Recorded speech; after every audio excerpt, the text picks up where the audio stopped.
നമസ്കാരം, എല്ലാവർക്കും സുഖമെന്ന് വിശ്വസിക്കുന്നു. G7 ഉച്ചകോടിയിൽ ഇന്ത്യ മുമ്പും ക്ഷണിക്കപ്പെട്ട രാജ്യമായി പങ്കെടുത്തിട്ടുണ്ട്. അത് പലപ്പോഴും ഹോസ്റ്റ് ചെയ്യുന്ന രാജ്യങ്ങളുടെ താൽപ്പര്യമനുസരിച്ചുള്ള ക്ഷണമായിരിക്കും. വേണമെങ്കിൽ വിളിക്കാം, അല്ലെങ്കിൽ ഒഴിവാക്കാം. എന്നാൽ G7 ഔട്ട്റീച്ച് ഉച്ചകോടികളിലെ ഇന്ത്യയുടെ പദവി ഇന്ന് അത്തരമൊരു ഔദാര്യ അതിഥി എന്ന നിലയ്ക്കല്ല, ഒഴിച്ചുകൂടാനാകാത്ത ഒരു സ്ഥിരം സാന്നിധ്യം എന്ന നിലയിലാണ്. അതും 2019 മുതൽ. 2025 ഇന്ത്യയും കാനഡയും തമ്മിൽ നയതന്ത്രപരമായ ഭിന്നത രൂക്ഷമായ സമയത്ത് പോലും ആൽബർട്ടയിലെ കനാനസ്കിൽ നടന്ന G7-ൽ ഇന്ത്യ പങ്കെടുത്തിരുന്നു. കാരണം ഇന്ത്യയെ ഒഴിവാക്കുക എന്നത് ഇന്ന് G7-ന് ചിന്തിക്കാൻ പോലും ആകില്ല. എന്തെന്നാൽ നമ്മുടെ രാജ്യത്തിൻ്റെ ഇന്നത്തെ തന്ത്രപരമായ കരുത്തും വിപണിയുടെ വ്യാപ്തിയും അത്ര വലുതാണ്. 2003-ൽ ഇന്ത്യ ആദ്യമായി G7-ൽ പങ്കെടുക്കുമ്പോൾ നമ്മൾ വളർന്നു വരുന്ന വിപണി മാത്രമായിരുന്നു. അന്നത്തെ ആകെ എക്കണോമിക് പ്രൊഡക്ഷനും വളരെ കുറവായിരുന്നു. എന്നാൽ ഇന്ന് നോമിനൽ GDP-യിൽ ലോകത്തിലെ 4ാമത്തെ വലിയ സമ്പദ് വ്യവസ്ഥയായും പർച്ചേസിംഗ് പവർ പാരിറ്റിയിൽ 3ാമത്തെ വലിയ ശക്തിയായും ഇന്ത്യ മാറിക്കഴിഞ്ഞ സ്ഥിതിക്ക് ഇന്ത്യയെ ഇൻവൈറ്റ് ചെയ്യേണ്ടത് അവരുടെ ആവശ്യമാണ്. കാരണം G7 കൂട്ടായ്മയ്ക്കുള്ളിൽ തന്നെ അമേരിക്കയ്ക്കും ജർമ്മനിക്കും തൊട്ടുപിന്നിൽ വലിയ സമ്പദ് വ്യവസ്ഥ ഇന്ത്യയുടേതാണ്. അതുകൊണ്ട് തന്നെ ആഗോള സാമ്പത്തിക ആസൂത്രണം നടക്കുന്ന ഒരു വേദിയിൽ നിന്ന് ഇന്ത്യ എന്ന വൻകിട രാജ്യത്തെ മാറ്റി നിർത്താൻ G7 രാജ്യങ്ങൾക്ക് കഴിയില്ല. എന്ന് മാത്രമല്ല, ഇന്ത്യയുമായി ദീർഘകാല ശത്രുത പുലർത്താൻ ലോകത്തെ ആ വൻകിട ക്ലബിലെ ഒരു രാജ്യത്തിനുമാവില്ല. അവിശ്വസനീയമെന്ന് തോന്നാവുന്ന കാര്യം പറയട്ടെ.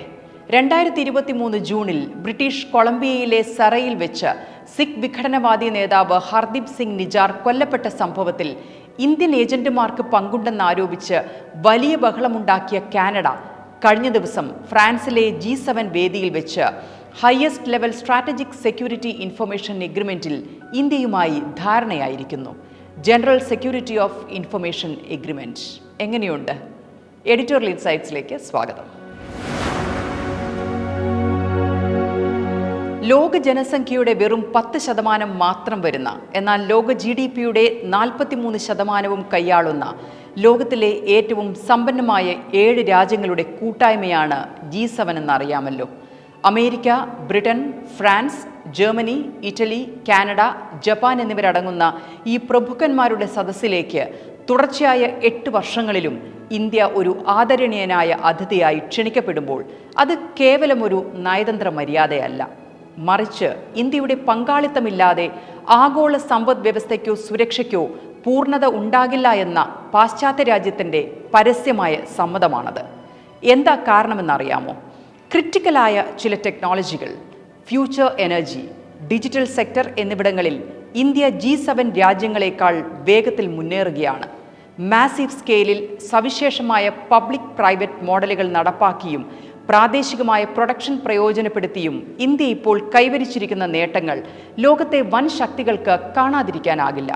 അതിലേറ്റവും പ്രധാനപ്പെട്ടതാണ് ഡിജിറ്റൽ പബ്ലിക് ഇൻഫ്രാസ്ട്രക്ചർ.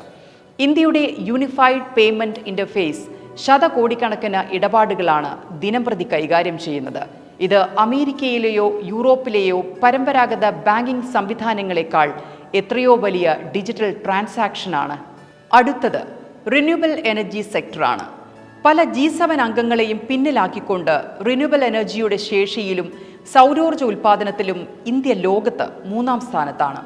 അതുപോലെ നാഷണൽ ഗ്രീൻ ഹൈഡ്രജൻ മിഷന്റെ പിന്തുണയോടെ ലോകത്തിലെ ഏറ്റവും ചെലവ് കുറഞ്ഞ ഗ്രീൻ ഹൈഡ്രജൻ പ്രൊഡ്യൂസറും കയറ്റുമതിക്കാരനുമായി ഇന്ത്യ മാറുകയാണ്. അതുപോലെയാണ് നമ്മുടെ ജാം അഥവാ ജൻധൻ ആധാർ മൊബൈൽ. G7 രാജ്യങ്ങൾക്ക് എത്തിപ്പിടിക്കാൻ കഴിയാത്തത്ര വലിയ തോതിലുള്ള ഡിജിറ്റൽ ബാങ്കിംഗ് സംവിധാനമാണ് ഇന്ത്യയിലുടനീളം നടപ്പാക്കി കഴിഞ്ഞത്. 100 കോടിയിലധികം ആളുകളിലേക്ക് ദിനവുമെത്തുന്ന സാമ്പത്തിക സേവനങ്ങൾ മറ്റേത് രാജ്യത്തിനാണ് match ചെയ്യാനാവുക?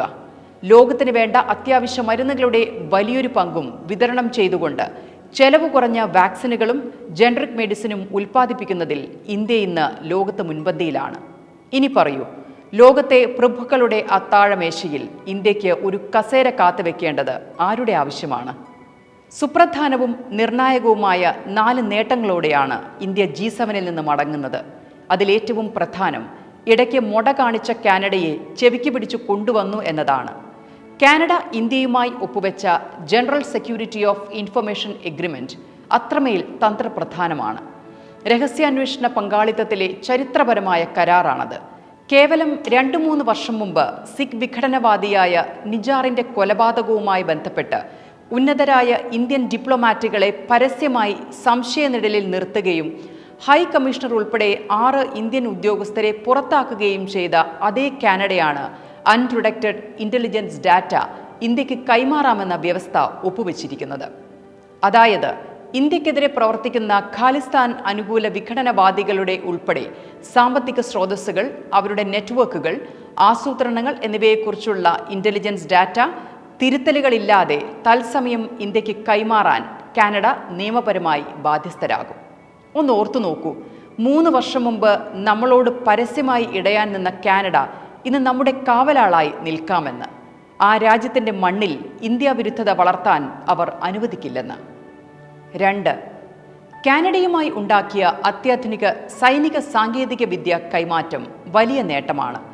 General security of information agreement ഇല്ലാതെ പ്രതിരോധ മേഖലയിലെ സുപ്രധാന കോഡുകളോ റഡാർ സാങ്കേതിക വിദ്യകളോ സൈനിക സോഫ്റ്റ്വെയറുകളോ ഇരു രാജ്യങ്ങളിലെയും സ്വകാര്യ കമ്പനികൾക്ക് പരസ്പരം കൈമാറാൻ കഴിയുമായിരുന്നില്ല. ഈ കരാർ യാഥാർത്ഥ്യമാകുന്നതോടെ ഇന്ത്യൻ പ്രതിരോധ സ്റ്റാർട്ടപ്പുകൾക്ക് കാനഡയിലെ വമ്പൻ എയ്റോസ്പേസ് കമ്പനികളുമായി ചേർന്ന് സംയുക്തമായി ആയുധങ്ങളും ഡ്രോണുകളും നിർമ്മിക്കാൻ സാധിക്കും. നമ്മുടെ വളർന്നു വരുന്ന ഡിഫൻസ് കമ്പനികൾക്ക് കനേഡിയൻ ഭീമന്മാരായ Magellan Aerospace, Bombardier Defence, General Dynamics Mission Systems എന്നിവയുമായി സഹകരിക്കാനാകും. ഇന്ത്യ വളരെ വേഗം ശക്തിയാർജിക്കുന്ന ഡിഫൻസ് എക്സ്പോർട്ട് ഡീലുകളിൽ ഈ കരാർ നിർണായകമാണ്. മറ്റൊന്ന്, കാനഡ ഒപ്പുവെച്ച ആണവോർജ കരാറാണ്. എനർജി പ്രൊഡക്ഷനിൽ 100 ഗിഗാവാട്ട് ലക്ഷ്യത്തിലേക്കുള്ള കുതിപ്പാണിത്. കനേഡിയൻ ആണവ ഭീമനായ കെമാക്കോ കമ്പനിയുമായി നമ്മുടെ ആറ്റമിക് ഡിപ്പാർട്ട്മെന്റ് ഏകദേശം 15,000-ലധികം കോടിയുടെ വമ്പൻ യുറേനിയം വിതരണ കരാറിലാണ് ഒപ്പുവെച്ചിരിക്കുന്നത്. ഇത് ഇന്ത്യയുടെ ആണവ നിലയങ്ങൾക്ക് ഇന്ധന സുരക്ഷ ഉറപ്പാക്കും. 2047ഓടെ ആണവോർജ ഉൽപ്പാദനം 100 ഗിഗാവോട്ടാക്കി ഉയർത്താനാണ് ഇന്ത്യ ലക്ഷ്യമിടുന്നത്. നിലവിൽ ഇന്ത്യയിൽ 25 വാണിജ്യ റിയാക്ടറുകൾ പ്രവർത്തിക്കുന്നുണ്ട്. കൂടാതെ 18 പുതിയ റിയാക്ടറുകൾ നിർമ്മാണത്തിന്റെ വിവിധ ഘട്ടങ്ങളിലാണ്. ആഗോള വിപണിയിൽ യുറേനിയത്തിന് കടുത്ത ക്ഷാമം നേരിടുന്ന ഈ സാഹചര്യത്തിൽ 9 വർഷത്തേക്ക് തടസ്സമില്ലാതെ ഇന്ധനം ഉറപ്പാക്കാൻ ഈ കരാറിലൂടെ ഇന്ത്യക്ക് കഴിഞ്ഞു. നിലവിൽ ഇന്ത്യ പ്രധാനമായും കസാഖിസ്ഥാനെയാണ് യുറേനിയത്തിനായി ആശ്രയിക്കുന്നത്.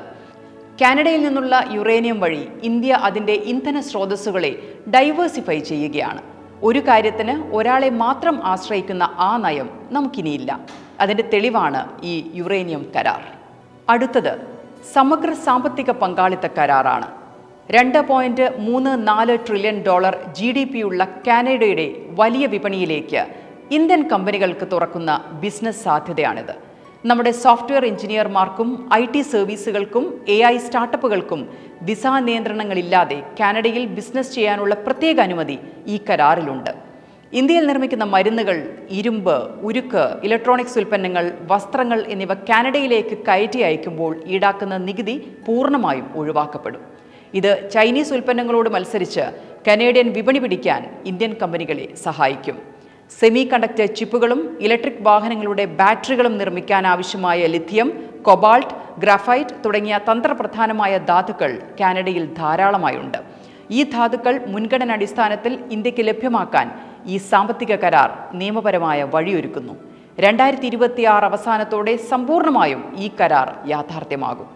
നമ്മൾ ഇന്ന് ഒരു കീ ജിയോ പൊളിറ്റിക്കൽ ബ്രിഡ്ജാണ്. Global supply chain, critical technology, manufacturing എന്നീ രംഗത്ത് ചൈനയ്ക്ക് പകരമുള്ള ഒരേയൊരു ബദൽ എന്ന ലെവലിലേക്ക് ഇന്ത്യ പൊസിഷൻ ചെയ്തിട്ടുണ്ട്.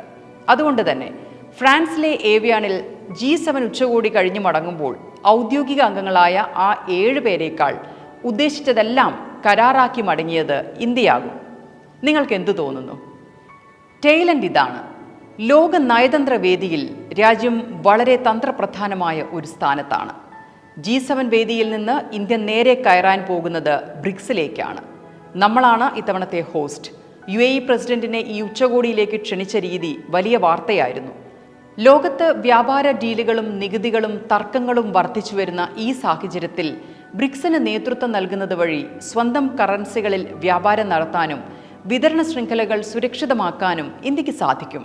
ഒരേ സമയം അമേരിക്കയോടും ഫ്രാൻസിനോടും ചർച്ച നടത്താനും തൊട്ടടുത്ത ദിവസം തന്നെ റഷ്യ, ബ്രസീൽ, UAE, ചൈന എന്നിവരെ ഒരേ മേശയ്ക്ക് ചുറ്റും ഇരുത്താനും കഴിയുന്നത് ഇന്ന് ഇന്ത്യക്ക് മാത്രം കഴിയുന്ന നയതന്ത്രപരമായ വലിയൊരു വിജയമാണ്. അതുകൊണ്ട് തന്നെ സ്ട്രാറ്റജിക്കലി ബ്രിക്സിൽ ഇന്ത്യ എടുക്കുന്ന നിലപാടുകളും ഉണ്ടാക്കാൻ പോകുന്ന ഡീലുകളും എന്താകുമെന്ന് ശ്രദ്ധയോടെ കാത്തിരിക്കുകയാണ്. എഡിറ്റോറിയൽ ഇൻസൈറ്റ്സിലേക്ക് അഭിപ്രായങ്ങൾ അറിയിക്കുക. Thank you for watching channelime.com.